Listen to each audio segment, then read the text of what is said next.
Hey lovelies! With the holidays fast approaching, I tend to get a little sentimental and a little nostalgic. So today I wanted to do something a little bit different for you guys and share with you some of my grandmother's classic recipes.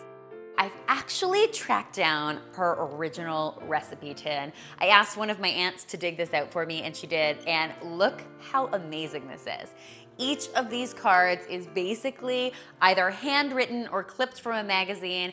My grandmother was really, really good at documenting things, so they actually also have years on them, which is amazing. This is a piece of our family history, as are the 3 recipes I am going to show you today, so I'm so excited to do that.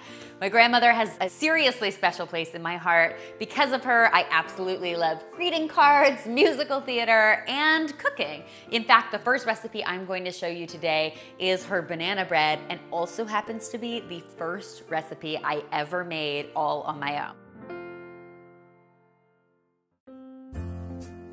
Now this recipe came courtesy of her dear friend, Mrs. McElman in 1963. This one says, "We've made this banana loaf at least 200 times. It's great." As with most great banana bread recipes, this one starts with some really ripe bananas. Obviously, the more ripe your bananas, the sweeter your banana bread is going to be. So if you've got some really ripe bananas, you are on the right track. We're going to start by mixing up our dry ingredients first. So I've got my flour in the bowl. To that, I'm going to add my baking soda. I'm also going to add a little bit of salt. I'm going to whisk everything together to make sure that baking soda is well incorporated. And then I'm going to set my dry ingredients aside and get to work on my wet ingredients. Now for my wet ingredients, I am starting with some butter at room temperature. Always really important to use room temperature butter in your baking. I'm going to start by beating it up a little bit with my hand mixer, and then I am going to slowly add my white sugar to my butter and beat them all together until they are nice and fluffy. As you can probably see, the cooking in 1963 was not kept on the lighter side. It's a lot of sugar. Next, I'm going to add 2 eggs to this mixture and a splash of vanilla extract. I'm going to beat that until it's well combined. And then it's time to add my mashed bananas and my dry ingredients.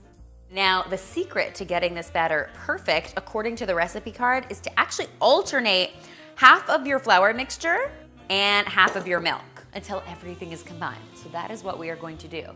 You don't mess with Edie McElman's banana bread recipe. Do you know what I'm saying? It's perfection just the way it is. At this point, you do have the option to fold in deliciousness like some chocolate chips, some mixed nuts, or some peanut butter chips can actually be really amazing in banana bread, but I'm going to stick with the classic recipe in this case. Just before I pour my batter into my loaf pan, I'm going to make sure to grease it really well using the leftover foil from my butter. This just really helps remove your banana bread a little more easily after the fact. Now that I've got all this goodness in my pan, I'm just going to give it a few taps to help even it out on top, and then we will get it into the oven at 350 degrees. The best part about baking these today instead of when I was a kid is I no longer have to fight my sister for who's going to get to lick the bowl. There you have it. Foolproof banana bread, courtesy of my grandmother. I like serving it immediately while it's still hot with a little bit of salted butter, but you also have the option to leave it in the refrigerator for between 4 and 5 days, or you can go ahead and freeze it for up to 3 months. It's always a good idea to make a second banana bread. I've never seen banana bread go to waste in my lifetime. Next up, I am going to show you a total Cauchon family Christmas classic. They are my grandmother's recipe for hermit cookies. If you're not familiar with hermits, they are these amazing spiced molasses cookies that are to die for. My Uncle Tom actually makes dozens of these every year and brings them to our family holiday party, and it just wouldn't be Christmas without them. Makes 3 dozen, very good and easy to make. Once again, I'm going to start, as per the card, by mixing up my dry ingredients. So I've got my flour hanging out in a bowl. To that, I am going to add some baking soda, a little bit of salt, and then a whole lot of tasty holiday spice. So I've got some cinnamon, some nutmeg, and some ground cloves. I'm just going to whisk this all together so it's really well incorporated. Seriously, I wish you could smell this. It smells like the holidays. Next, I'm gonna set this aside and Turn my attention to my wet ingredients. Now, full disclosure, the recipe does actually call for using shortening, but I didn't have any on hand, so I am using some butter instead. Hopefully, my grandmother won't mind too much. Once you've got your butter in your bowl at room temperature, you can go ahead and add your brown sugar to this, and then use a hand mixer to beat it until it is nice and light and fluffy. Once that's happened, you can go ahead and add your eggs and your molasses. Now, molasses is really the secret to making these cookies super incredible. I'll mix that up one more time so everything's nice and well incorporated, and then we are going to slowly add our dry ingredients into our wet ingredients until a nice dough forms. At this point, once you've got your dough made, you can start to fold in your mix-ins. Now, you really have a ton of options here. The classic uses chopped raisins, but I know a lot of people are not into raisins. If that is the case, you always have the option to use some pitted dates that you've chopped up, or even some dried chopped cherries would be really good. But you can also leave the dried fruit out and swap in some nuts if you wanted to. I'm using a combination of the classic raisins with some walnuts for a bit of crunch. I'm going to fold those in until everything is well combined, and then I am going to use my handy dandy cookie scoop to get these onto a parchment-lined baking sheet. We're going to bake these beauties at 350 degrees Fahrenheit. Now, these will cook up in between 12 and 14 minutes. What you're looking for is a nice golden brown cookie. What is awesome about these is that they stay crispy on the outside but soft and chewy in the middle. And what, my friends, is not to love about that? You serve this to Santa with a nice tall glass of milk, it's gonna be a good year. For my third and final recipe, I am whipping up a nice big batch of my grandmother's peanut butter squares. These are totally to die for and delicious, just like it says here in her footnote.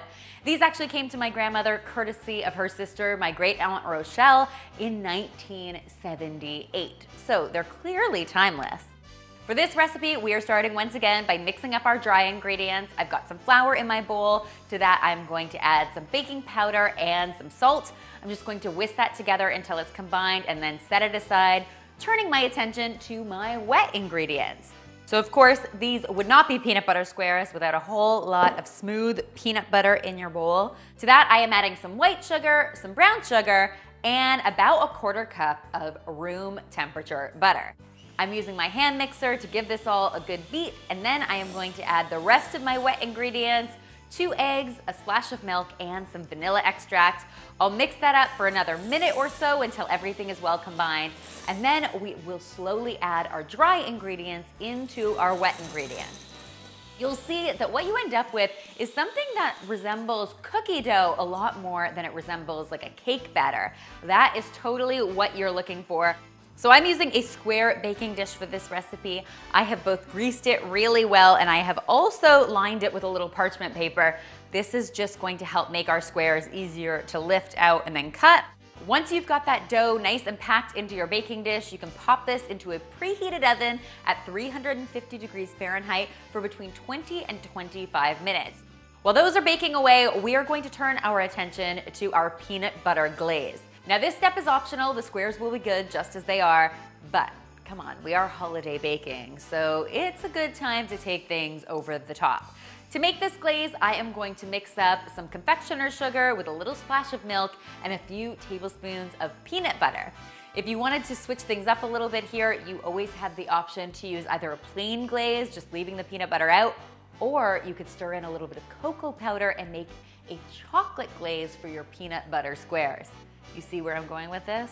Once our squares come out of the oven, you can let them cool for maybe 3 to 4 minutes before removing them from the pan. You want to make sure to cut them into squares while they are still warm so they cut really easily. Then you can just place them on a wire rack and pour over your glaze. You really want to make sure these cool almost completely before adding your glaze so it doesn't just melt and run off. How glazing do these look? I'm just going to top these off with some chopped peanuts, and there you have it, peanut butter squares that are sure to become a family favorite. I am just so thrilled that I got to share some of these treasured family memories with you guys. It really, really means a lot to me, and I hope that you'll give some of them a try and let me know how they work out for you in the comment section. Also, if you've never had the opportunity to go through old family recipes like this, the holidays are a perfect time to do it. If you find any that you absolutely love, I would love to see them. You can leave them either in the comment section below, or you can snap me, Instagram me, or tweet me a photo, because of course I always love hearing from you guys. All of these recipes will be written out in the description box below, so if you want to try any of them, you definitely can. They'll be down there for you to take a look at. And finally, if you haven't already, be sure to subscribe, because there is lots more holiday deliciousness where this came from. Merry Christmas, Meme! Thank you for all of the incredible treasured recipes.